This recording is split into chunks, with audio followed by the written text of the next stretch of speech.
Hello అండి, నమస్తే. Welcome back to Family Bytes. ఈరోజు నేను ఈ వీడియోలో కేజీ చికెన్తో టేస్టీగా చికెన్ ఫ్రైని ఎలా చేయాలో చూపించబోతున్నాను. ఎప్పుడు రెగ్యులర్గా ఇంట్లో మనం చేసుకునే చికెన్ ఫ్రై కాకుండా ఇలా మసాలా చేసి చికెన్ ఫ్రై చేసి చూడండి, చాలా టేస్టీగా ఉంటుంది. ఈ ఈజీ అండ్ టేస్టీ చికెన్ ఫ్రైని ఎలా ప్రిపేర్ చేయాలో చూసేద్దాం. ఇక్కడ నేను 1 kg వరకు చికెన్ని ఇలా శుభ్రంగా కడిగి తీసుకున్నాను. ఇప్పుడు ఇందులోకి అరచెక్క నిమ్మరసాన్ని పిండుకోవాలి. అలాగే 1 టీ స్పూన్ దాకా ఉప్పును కూడా వేసుకొని చికెన్ ముక్కలకు బాగా పట్టించి ఒక అరగంట నుంచి గంట పాటు మ్యారినేట్ చేసుకోవాలి.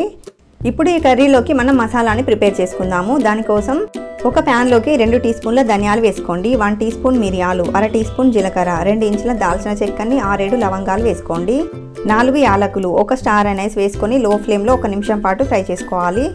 ఇలా ఫ్రై చేసుకున్న తర్వాత ఇందులోకి 1 టేబుల్ స్పూన్ జీడిపప్పుని, 1 టీ స్పూన్ గసగసాలను వేసుకొని ఒకసారి కలుపుకొని వీటన్నింటినీ ఒక ప్లేట్లోనికి తీసుకుందాము.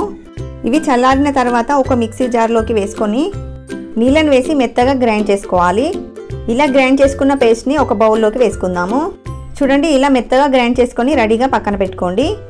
ఇప్పుడు కర్రీని ప్రిపేర్ చేసుకోవడానికి ఒక ప్యాన్లోకి 3 టేబుల్ స్పూన్ల దాకా ఆయిల్ని వేసుకోండి. ఆయిల్ వేడయ్యాక ఒక పెద్ద ఉల్లిపాయను ఇలా చిన్న ముక్కలుగా కట్ చేసి వేసుకోండి. ఈ ఉల్లిపాయలు గోల్డెన్ బ్రౌన్ కలర్ వచ్చే వరకు ఫ్రై చేసుకోవాలి. ఇలా ఫ్రై చేసుకున్నాక ఇందులోకి 1 టేబుల్ స్పూన్ వరకు అల్లం వెల్లుల్లి పేస్ట్ని, 1 టీ స్పూన్ పసుపును వేసుకుని అల్లం వెల్లుల్లి పేస్ట్ పచ్చివాసన పోయేంత వరకు ఆయిల్లో ఫ్రై చేసుకోవాలి. ఇలా ఫ్రై చేసుకున్నాక ఇందులోకి మనం మ్యారినేట్ చేసి పెట్టుకున్న చికెన్ని వేసుకుందాము. ఈ చికెన్ని కలుపుకుంటూ ఒక 2-3 నిమిషాల పాటు ఆయిల్లో ఫ్రై చేసుకోవాలి. 2 నిమిషాలు ఫ్రై చేసుకున్న తర్వాత ఇందులోకి 2 టేబుల్ స్పూన్ల దాకా బీట్ చేసుకున్న పెరుగును వేసుకోండి. ఇలా పెరుగును వేయడం వలన కర్రీ టేస్ట్ అనేది చాలా బాగుంటుంది. పెరుగును వేసుకున్నాక లో ఫ్లేమ్లో పెట్టి 2 నిమిషాల పాటు ఫ్రై చేసుకోవాలి. ఇప్పుడు ఇందులోకి మనం గ్రైండ్ చేసి పెట్టుకున్న మసాలా పేస్ట్ని వేసుకుందాము. ఈ మసాలా పేస్ట్ని అంతా కలిసే విధంగా ఒకసారి బాగా కలుపుకోవాలి. మీడియం ఫ్లేమ్లో 2-3 నిమిషాల పాటు ఇలా కలుపుకుంటూ ఫ్రై చేసుకోండి. ఇలా ఫ్రై చేసుకున్నాక ఇందులోకి 3 పచ్చిమిర్చిని ఇలా పొడవుగా కట్ చేసి వేసుకోండి.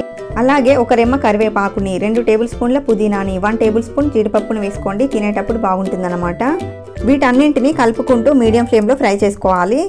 ఇలా 3 నిమిషాలు ఫ్రై చేసుకున్న తర్వాత ఇందులోకి స్పైసీనెస్కి తగ్గట్టుగా కారాన్ని, రుచికి సరిపడా ఉప్పును వేసుకొని అంతా కలిసే విధంగా ఒకసారి బాగా కలుపుకుందాము.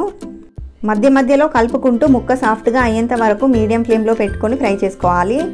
చూడండి, 7-8 నిమిషాల తర్వాత ముక్క సాఫ్ట్గా అయింది కదా.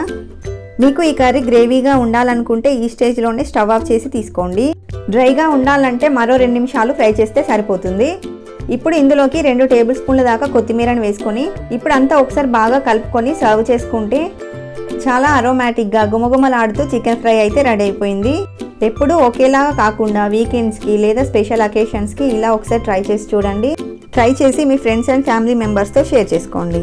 ఈ simple and tasty chicken fry recipe మీకు నచ్చినట్లయితే వీడియోని లైక్ చేయండి, షేర్ చేయండి. మరిన్ని టేస్టీ రెసిపీస్ కోసం ఛానల్ని సబ్స్క్రైబ్ చేసుకోండి. Thank you for watching.